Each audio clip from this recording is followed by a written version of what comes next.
Assalamualaikum warahmatullahi wabarakatuh. Selamat datang kembali di channel kami, sebuah channel yang akan membahas tentang budaya, tentang mitos, kegaiban, pengobatan alternatif, dan beberapa hal-hal gaib yang masih dipercaya dan berkembang hingga saat ini. Untuk video lengkapnya, silahkan saksikan videonya hingga akhir.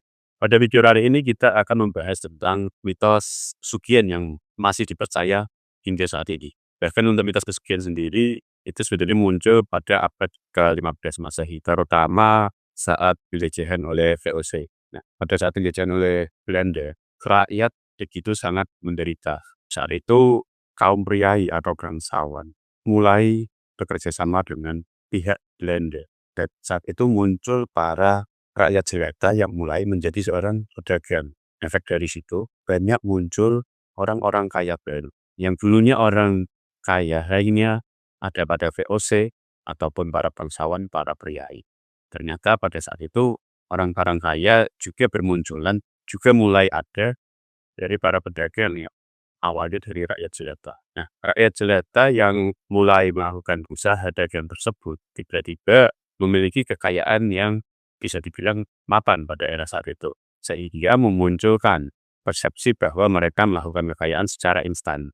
Nah, dari kekayaan-kekayaan tiba-tiba menjadi kaya, banyak orang mengira orang-orang yang melakukan perdagangan atau usaha pada saat itu dikaitkan dengan unsur-unsur perjanjian dengan makhluk gaib.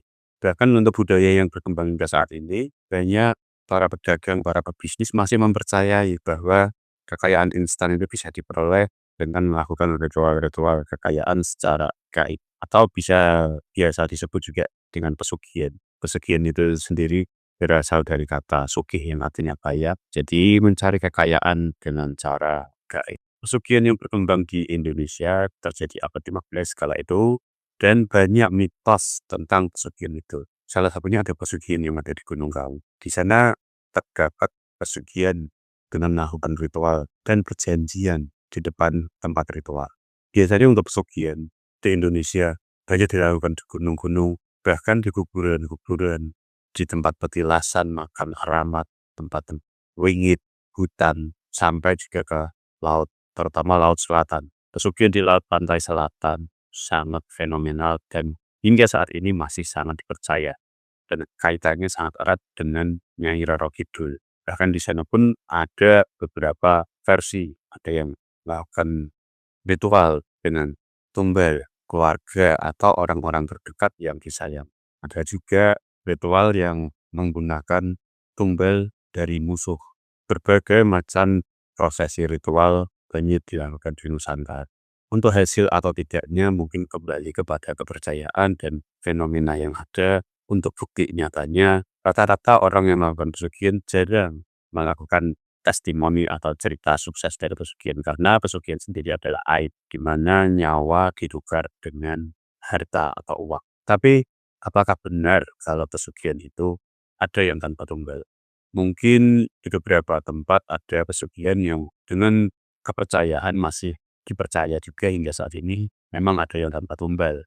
Tetapi kemungkinan di situ banyak faktor penipuan juga, banyak juga dari pihak dukun atau juru kunci mengambil kesempatan, di mana orang-orang yang pesugihan rata-rata keimanannya, akalnya sudah lemah sehingga saat dukun memberikan arahan, memberikan cara, mereka hanya nurut-nurut saja. Hingga mahar yang mahal, mahar yang sulit, prosesi ritual dengan tumbal yang tidak masuk akal, janji-janji palsu itu sering dipakai oleh para dukun-dukun untuk menguras harta orang yang sudah sukses ditambah lebih sesat.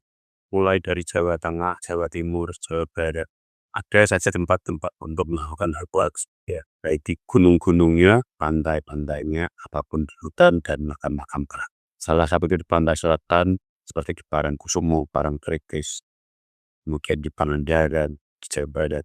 Bahkan banyak gunung-gunung seperti Gunung Kawi, Alas Purwo juga menjadi tempat pesugihan-pesugihan yang sangat besar atau percaya oleh sebagian atau banyak masyarakat di Indonesia. Tapi di balik itu semua ada juga pesugihan di salah satu gunung seperti Gunung Kemukus. Itu memang dari kabar-kabarnya pesugihan itu tanpa tumbal. Tetapi yang namanya pesugihan adalah perjanjian antara manusia itu sendiri yang menggadaikan ketauhidannya diganti dengan perjanjian dengan syaitan, dengan jin yang ingin menyesatkan dengan cara apapun. Jadi perlu diingat pesugihan itu adalah budaya muslihat dari syaitan, dari jin, agar manusia tersesat, mengambil jalan pintas. Jadi sifat syaitan sendiri, manusia diberi pilihan untuk memilih harta atau keluarganya, harta atau istri, harta atau anaknya. Bahkan seperti di Gunung Kemupus yang terletak di Sragen, ritual pesugihan dilakukan dengan melakukan persinahan, meskipun kabarnya tanpa tumbal, tapi di situ terdapat intrik dari jin setan yang menyesatkan manusia dengan metode tanpa tumbal, tapi dengan persinahan dilakukan berulang kali. Mungkin banyak kalian yang masih percaya atau mendengar, melihat tentang ritual orang melakukan pesugihan, bahkan gosip-gosip orang-orang kaya di sekitar kalian yang masih menggunakan pesugihan. Apakah itu benar adanya atau itu hanyalah sebuah fitnah karena kecemburuan sosial? Jadi sejak zaman dahulu pesugihan selalu difitnahkan kepada orang-orang kaya yang tiba-tiba menjadi kaya secara instan. Pada era saat ini pun banyak orang yang masih berpikir negatif, "Wah, jika ada orang yang kaya secara instan atau warung yang tiba-tiba ramai, usaha yang tiba-tiba ramai secara tidak normal, itu selalu dikaitkan dengan pesugihan." Apakah Anda masih percaya? Tulis di kolom komentar. Nanti kita akan bahas satu persatu mitos dan pesugihan beserta cara prosesi ritual yang ada di Indonesia. Assalamualaikum warahmatullahi wabarakatuh.